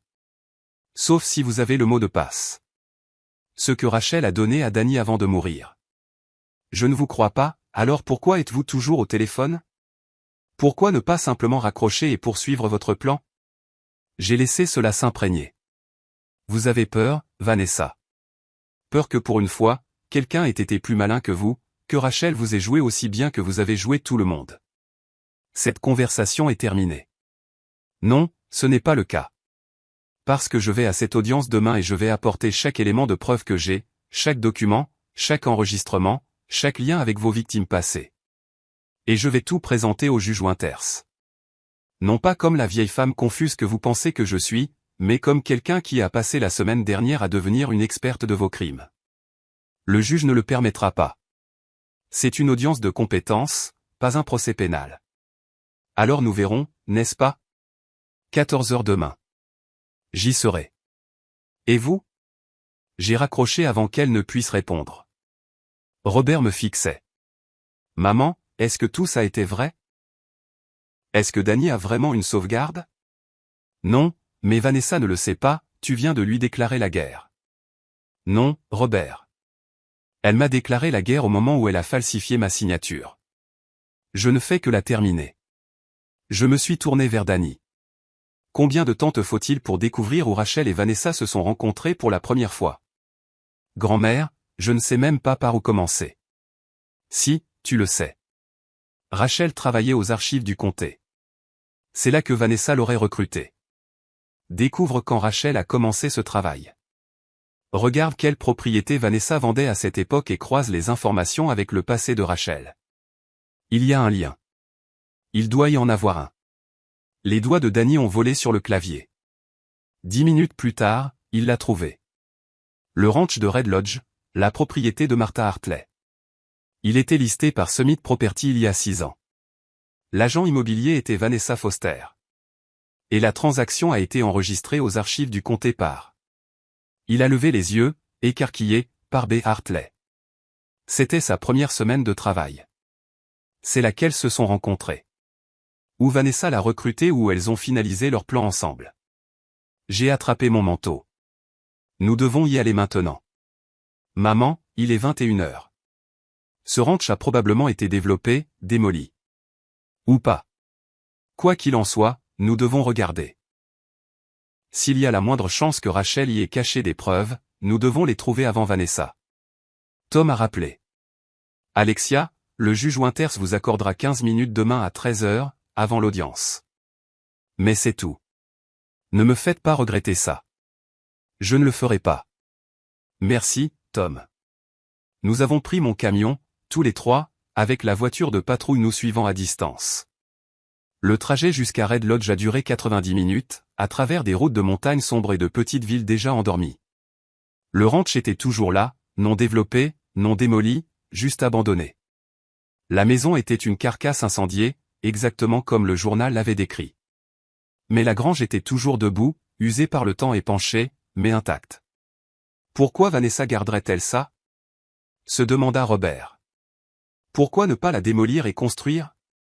Parce qu'elle ne le pouvait pas, a dit Danny en vérifiant son téléphone. La propriété est bloquée par des litiges juridiques. Le testament de Martha Hartley laissait tout à Rachel, mais Rachel a renoncé à l'héritage. Ensuite, les autres parents de Martha l'ont contesté. C'est au tribunal des successions depuis 6 ans. Donc personne ne pouvait y toucher, ai-je dit. Ce qui signifie que si Rachel a caché quelque chose ici, c'est en sécurité depuis tout ce temps. Nous nous sommes approchés de la grange avec précaution. Les portes pendaient, ouvertes, grinçant dans le vent. À l'intérieur, ça sentait le vieux foin et la décomposition. Le faisceau de ma lampe de poche a percé l'obscurité, trouvant des stalles vides, des équipements cassés, des ombres. Où l'aurait-elle caché, a demandé Danny. J'ai pensé à Rachel Morrison, une jeune femme qui avait aidé à détruire sa propre grand-mère, qui avait appris à être impitoyable et calculatrice. Où quelqu'un comme ça cacherait-il son assurance? Quelque part de personnel, ai-je dit. Quelque part qui signifiait quelque chose. Danny, tu as dit que Rachel et sa grand-mère étaient proches avant la trahison. D'après les articles, oui.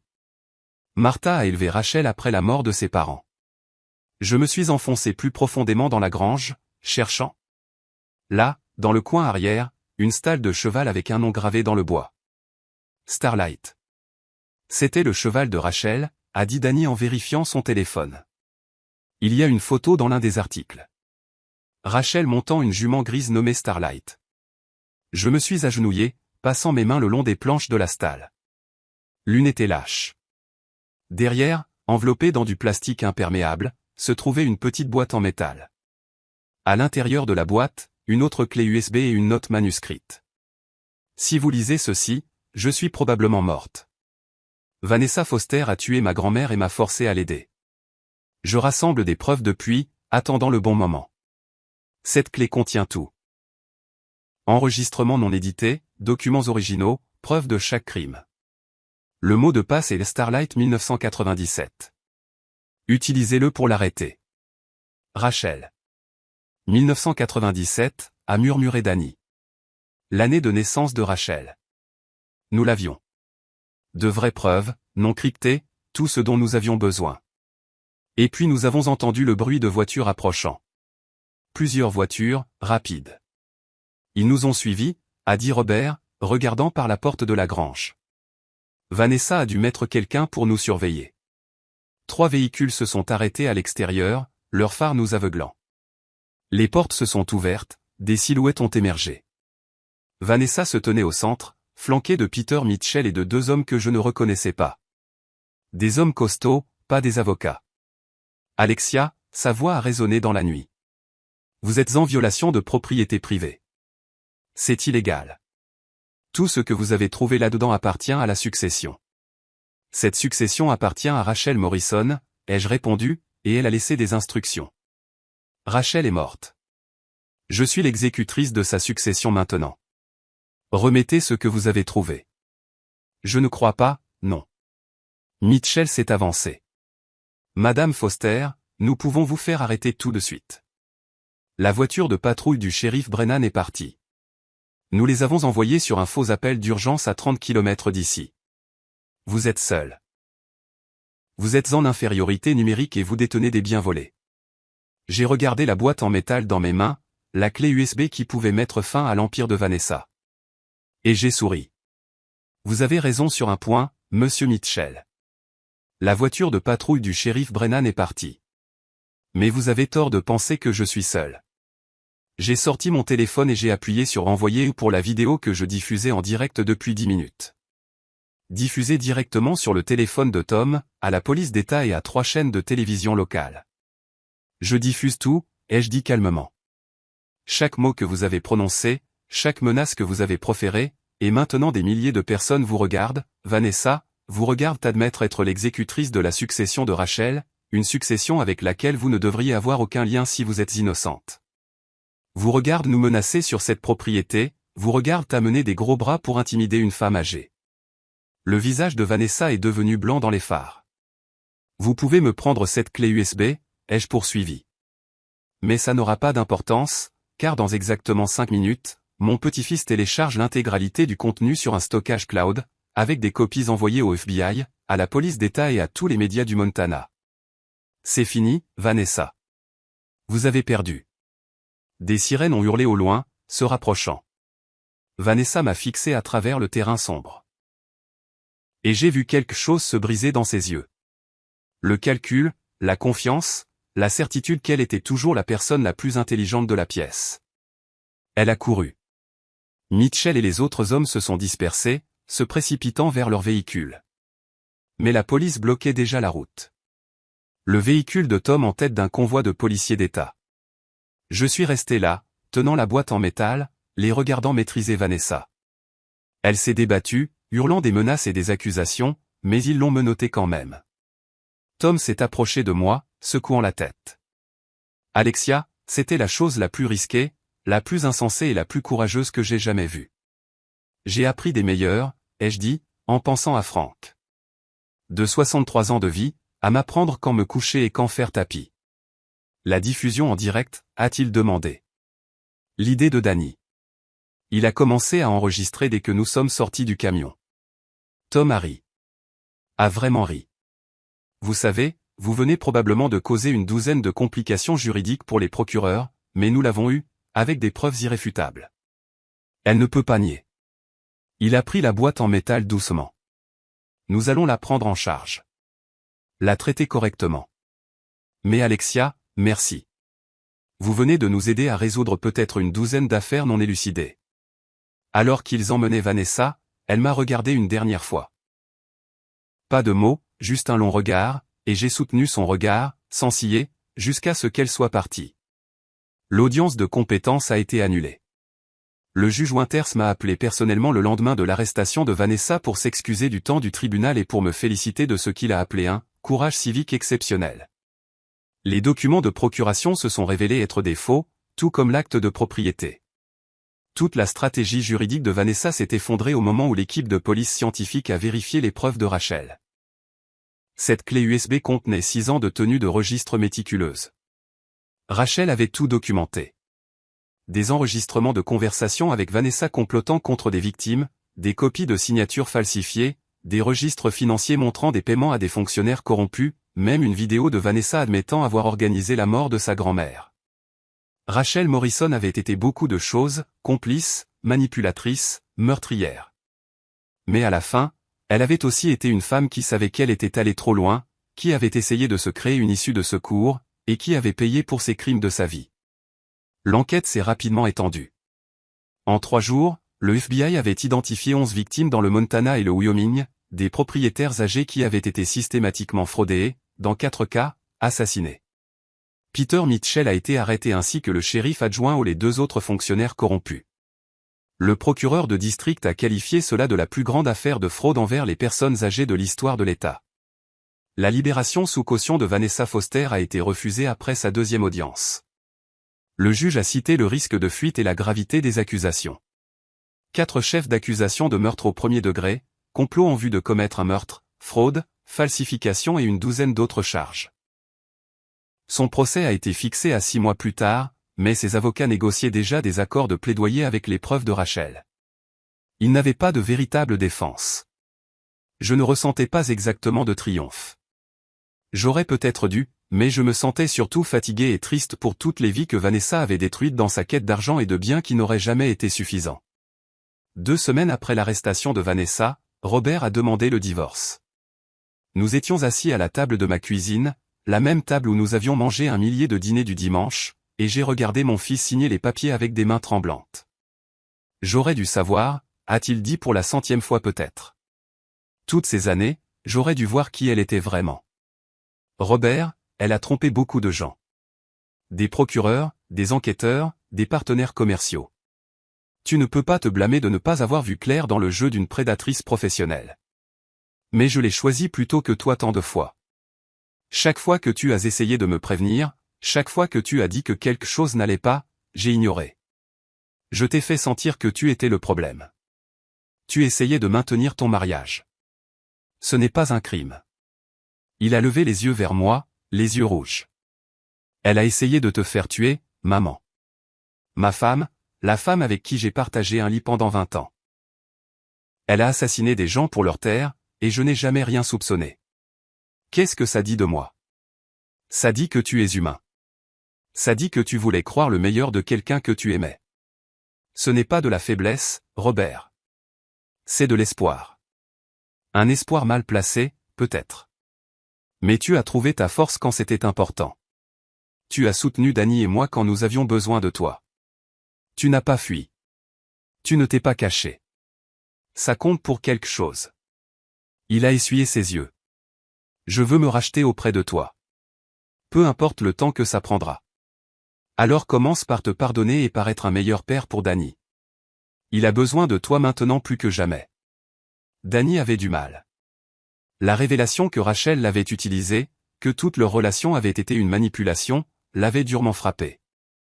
Il avait pris un semestre de congé de l'université, voyait un thérapeute 2 fois par semaine et réapprenait lentement à faire confiance. Il passait la plupart de son temps à la ferme avec moi. Nous travaillions ensemble dans la grange, réparions les clôtures, planifions les semailles de printemps. Il ne parlait pas beaucoup de Rachel, mais parfois je le surprenais à regarder dans le vide, perdu dans des pensées qu'il ne pouvait pas partager. Un après-midi de début mars, alors que nous nettoyions le hangar, il s'est finalement ouvert. Grand-mère, tu penses que je suis stupide? Quoi? Bien sûr que non. Pourquoi demanderais-tu ça? Parce que je suis tombé dans le panneau. Tout. Rachel m'a dit qu'elle m'aimait et je l'ai cru. Elle a dit qu'elle voulait t'aider et je lui ai donné tout ce dont elle avait besoin pour te détruire. J'étais juste un outil, un idiot utile. J'ai posé le râteau que je tenais et je me suis assis à côté de lui sur une vieille botte de foin. Danny, tu as 19 ans. Tu as cru que quelqu'un que tu aimais te disait la vérité. Ce n'est pas de la stupidité. C'est de l'innocence. Et il n'y a rien de mal à l'innocence. Mais j'aurais dû voir les signes. Rachel a été formée par Vanessa, qui perfectionnait cette arnaque depuis des années. Elle savait exactement comment manipuler les gens, comment gagner la confiance, comment exploiter les émotions. Même des enquêteurs expérimentés sont tombés dans le panneau. Tu n'es pas faible pour avoir été trompé par une manipulatrice professionnelle. Alors pourquoi je me sens si stupide? Parce que la douleur nous fait tout remettre en question, y compris nous-mêmes. Mais Danny, tu m'as aussi sauvé la vie. Tu as vu clair dans le plan de Rachel au moment critique. Tu m'as prévenu pour le manteau rouge. Tu as gardé cette clé USB en sécurité. Tu as aidé à démasquer toute l'opération de Vanessa. Ce ne sont pas les actions d'une personne stupide. Il est resté silencieux un long moment. Elle me manque parfois. C'est fou. Je sais ce qu'elle était, ce qu'elle a fait, mais parfois, la personne que je pensais qu'elle était me manque. Ce n'est pas fou. C'est du deuil. Tu pleures la relation que tu pensais avoir, l'avenir que tu imaginais. C'est une perte réelle. Même si la relation était basée sur des mensonges. Comment cesse-t-on de regretter quelque chose qui n'a jamais vraiment existé? Le temps, la patience, et la connaissance que tu mérites quelque chose de réel, quelqu'un de réel.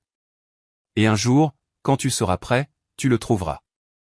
Il s'est appuyé contre mon épaule, et je l'ai tenu comme je le faisais quand il était petit, et que le monde semblait trop grand et effrayant. La bataille juridique pour la ferme a duré un autre mois. L'acte falsifié a été officiellement annulé. Toutes les réclamations frauduleuses de Vanessa ont été rejetées. La propriété est restée mienne, libre et nette, comme elle l'avait été pendant 4 générations. Mais plus que cela, le procureur du comté a déposé des privilèges sur tous les biens de Vanessa pour indemniser les familles de ses victimes. Sa maison, ses voitures, son entreprise, tout a été saisi. Summit Property a été dissoute et ses avoirs ont été vendus pour payer les restitutions. J'ai assisté à l'une des audiences de restitution. Il y avait des familles là-bas, des gens qui avaient perdu des parents et des grands-parents à cause des manigances de Vanessa, un homme âgé qui avait perdu sa femme, une femme de mon âge qui avait perdu sa sœur. Nous n'avons pas beaucoup parlé, mais nous partagions quelque chose. La connaissance que nous avions survécu, que la justice avait été lente, mais qu'elle était finalement arrivée. Une femme s'est approchée de moi par la suite. Elle avait environ 50 ans, avec des yeux bienveillants et des cheveux grisonnants. Madame Foster. Je suis Catherine Wells. Ma mère était Martha Hartley, la tante de Rachel. Je lui ai serré la main avec précaution. Je suis vraiment désolé pour votre perte. Pour toutes les deux. Merci. Je voulais que vous le sachiez. Je suis contente que vous l'ayez arrêté. Ma mère méritait mieux que ce qui lui est arrivé. Et Rachel? Sa voix s'est étranglée. Rachel était une bonne gamine, autrefois. Avant que Vanessa ne mette ses griffes sur elle. Je pense à ce que Rachel aurait pu devenir si elle n'avait jamais rencontré cette femme. Votre nièce m'a sauvé la vie, à la fin. Les preuves qu'elle a recueillies, la sauvegarde qu'elle a créée. Sans cela, Vanessa serait peut-être encore libre. Rachel a toujours été minutieuse. Même quand elle faisait des choses terribles, elle était méthodique. Catherine a souri tristement. Peut-être que c'était sa façon d'essayer de garder un certain contrôle, une certaine dignité. Je ne sais pas. Je ne le saurai jamais. Nous sommes restés là, ensemble, 2 femmes qui avaient perdu des êtres chers à cause de la cupidité de Vanessa. Et j'ai ressenti un lien que je ne pouvais pas tout à fait nommer. Le lien des survivants, peut-être, ou simplement la compréhension qui vient de la douleur partagée. Le printemps est arrivé dans le Montana avec son éclat dramatique habituel. Neige un jour, soleil le lendemain, la terre se réveillant lentement de son sommeil hivernal. J'ai replanté le carré de fraises, 2 fois plus grand qu'avant. Danny m'a aidé et nous n'avons pas parlé de cet été où il avait 7 ans.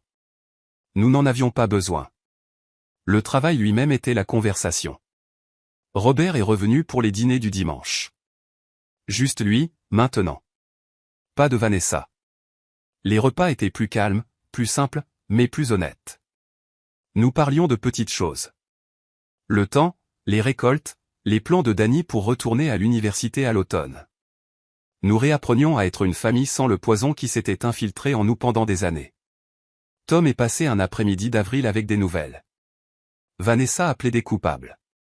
La prison à vie sans possibilité de libération conditionnelle, en échange de son témoignage contre les autres personnes impliquées dans ces complots.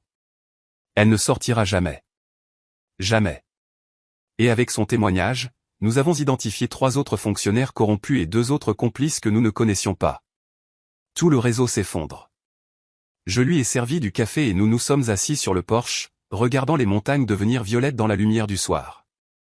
Vous savez. A dit Tom, vous auriez pu être tué plusieurs fois pendant toute cette affaire. Ce que vous avez fait était incroyablement dangereux.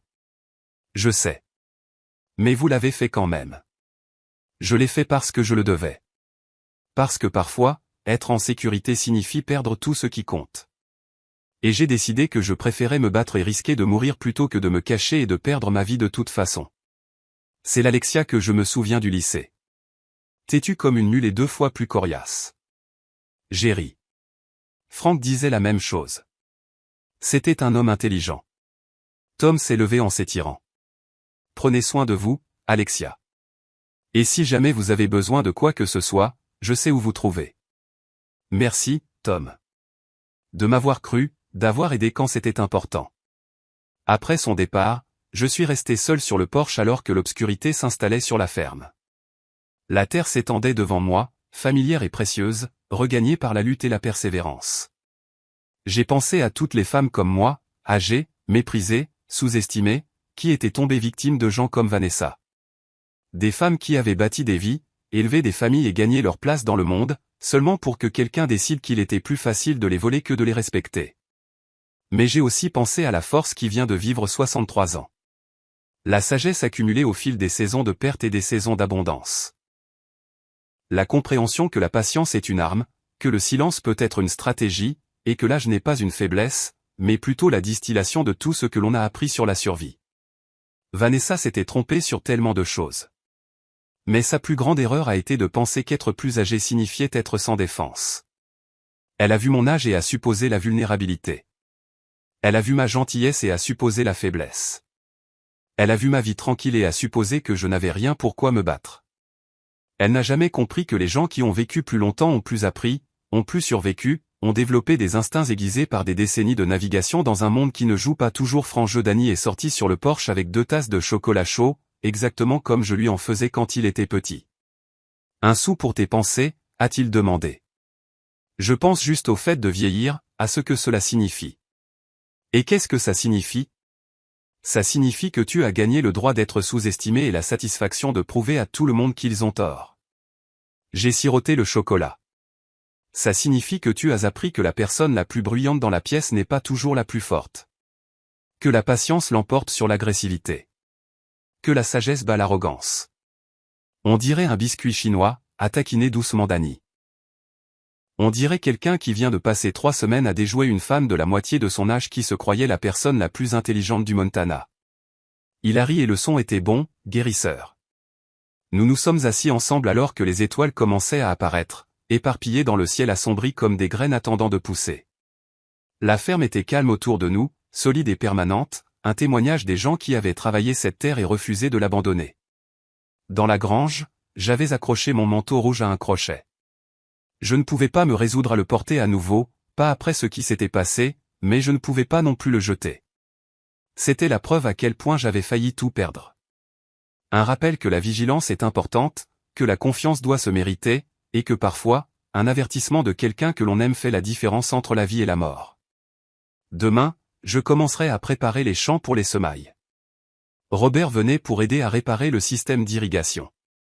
Danny allait repeindre la grange. Nous avions du travail à faire. Le genre de travail honnête qui construit plutôt qu'il ne détruit, qui crée plutôt qu'il ne vole. Et dans 6 mois, je serais assise dans une salle d'audience et je regarderais Vanessa Foster être condamnée à la prison à vie. Je la regarderais dans les yeux une dernière fois et je la laisserais voir que j'étais toujours debout, toujours là, me battant toujours pour chaque jour sur cette terre qui était mienne de droit et de résilience. Mais ce soir, je me suis simplement assise avec mon petit-fils et j'ai regardé l'obscurité s'installer sur le Montana. Ressentant la profonde satisfaction d'avoir survécu à quelque chose qui était censé me détruire. La ferme était en sécurité. Ma famille guérissait. Et j'avais appris quelque chose que Vanessa ne comprendrait jamais. La vraie force ne vient pas de la manipulation, de l'argent ou de la cruauté calculée. Elle vient du fait de savoir qui l'on est, ce que l'on valorise et pourquoi l'on est prêt à se battre.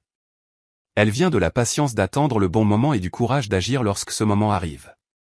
Elle vient du fait d'avoir vécu assez longtemps pour apprendre que la sagesse est le pouvoir ultime et que l'âge n'est pas une faiblesse à exploiter mais une forteresse bâtie sur des décennies de survie à tout ce que la vie vous envoie. J'avais 63 ans. J'avais enterré un mari, élevé un fils, survécu à une tentative de meurtre et vaincu une tueuse en série qui avait commis l'erreur fatale de penser que j'étais trop vieille pour me battre. Et je ne faisais que commencer. Le carré de fraises fleurirait à nouveau cet été.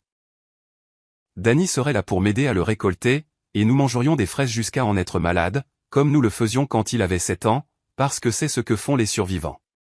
Ils se souviennent des bons moments. Ils reconstruisent ce qui a été brisé. Ils plantent des graines pour les futures récoltes et ils n'abandonnent jamais, jamais leur terrain sans se battre. Maintenant, dites-moi, qu'auriez-vous fait à ma place? Faites-le moi savoir dans les commentaires. Merci d'avoir regardé.